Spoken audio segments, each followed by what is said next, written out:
अस्सलाम वालेकुम रहमतुल्लाहि वबरकातुहू। जी मैं हूँ आपका मेज़बान Syed Usman Hashmi. History of Pakistan lecture series में एपिसोड 7 में आपको खुशामदीद।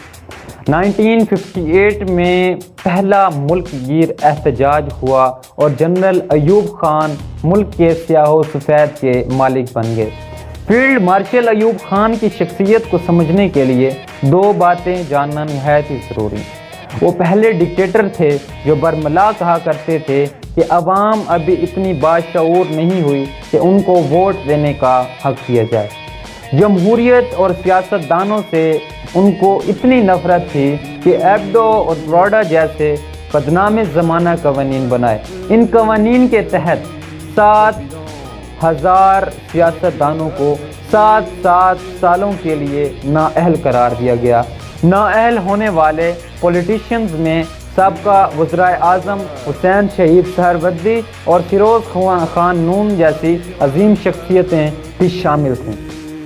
इन सियासतदानों को नाअहल करने के लिए करप्शन और मुल्क दुश्मनी जैसे इल्ज़ामात लगाए। इस काम के करने के बाद अयूब खान ने एक अपना ज़ाती आइन तश्कील दिया और उसी आइन के तहत 1965 के इंतखाबात हुए। इक़्तिदार की हवस और ख़ुद पसंदी आप देखिए कि अयूब खान जो कि मुस्लिम लीग के सदर भी थे, खुद सदारती उम्मीदवार के तौर पर मैदान में खड़े हो गए। उस वक्त अपोजिशन इंतहाई बुरी तरह कमज़ोर हो चुकी थी क्योंकि उनको मुख्तलिफ इल्ज़ामात के तहत नाअहल करार दिया जा चुका था। अयूब खान खुद को बहुत मकबूल समझते थे और वो ये सोचते थे कि वो बआसानी जीत जाएंगे, लेकिन उस वक्त मुतफ़िक़्क़ा तौर पर अपोजिशन ने शानदार पता खेला। उन्होंने अयूब खान के ख़िलाफ़ मादर मिल्लत मोहतरमा फ़ातिमा जनाह रहमतुल्लाह अलैह को सदारती उम्मीदवार के तौर पर खड़ा कर दिया। मोहतरमा फ़ातिमा जनाह रहमतुल्लाह अलैह से जनरल अयूब खान इंतहाई खौफज़दा थे क्योंकि वो जानते थे कि मशरक़ी पाकिस्तान और मगरबी पाकिस्तान दोनों में मोहतरमा फ़ातिमा जनाह को पज़ीराए मिलना ये यकीनी बात थी। जनरल अयूब खान सेहतमंद मुकाबला करने के बजाय मोहतरमा फ़ातिमा जनाह के ख़िलाफ़ किरदार कशी की घटिया मुहिम चलाने लग गया।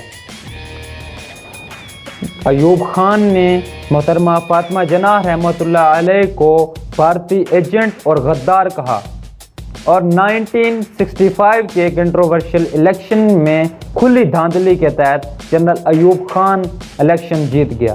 इतनी बड़ी नाइंसाफ़ी ने अयूब खान को अवाम की नज़रों से गिरा डाला और गलियों और चौकों में जगह जगह अयूब के ख़िलाफ़ हर तरह के नारे लगने शुरू हो गए। उस दौर में दो बड़े वाक़यात हुए।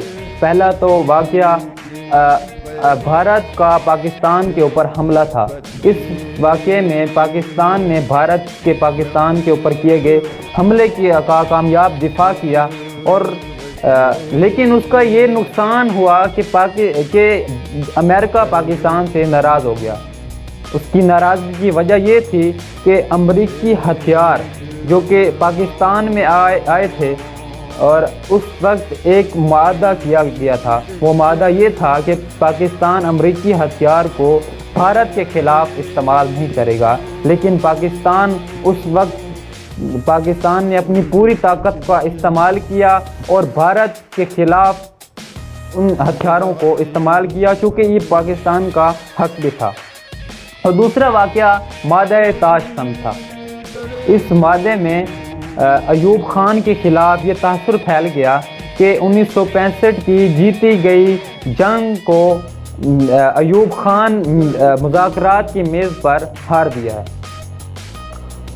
उस दौर में ज़ुल्फ़िकार अली भुट्टो अयूब खान के वज़ीर दिफ़ा थे और सरेआम अयूब खान को डैडी कहा करते थे।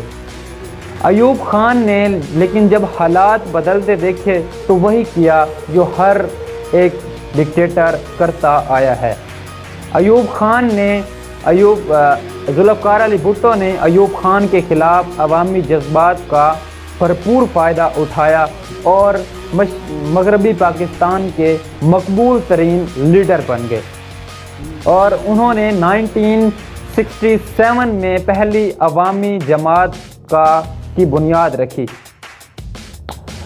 جنرل ایوب خان اس وقت جب عوامی جذبات کا بھڑکاؤ بے قابو ہو گیا تو army chief general Yahya Khan نے ایوب خان کو ریزائن کرنے پر مجبور کر دیا۔ تو یہ تھا ہمارا آج کا ٹاپک۔ انشاءاللہ نیکسٹ ٹاپک میں آپ سے مزید فردر انفارمیشن ڈسکس کریں گے۔ جب تک کے لیے اللہ حافظ۔